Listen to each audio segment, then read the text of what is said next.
Every time you scroll, you are not just killing time, you are killing momentum, dreams, focus, discipline, everything with just a swipe. You open your phone for 5 minutes and suddenly it's dark outside.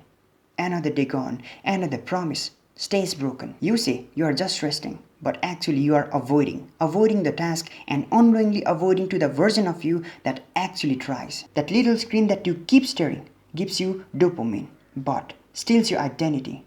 Every swipe is a silent trade for comfort over clarity. You used to be curious, driven, but now you are just watching until you feel numb. And the worst part is that you know it.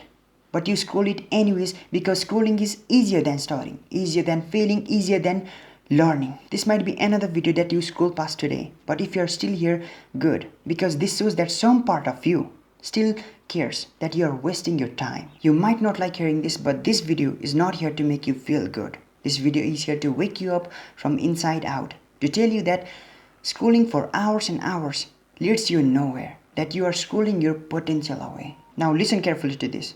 You say you don't have time enough, but your screen time says a different story. Why?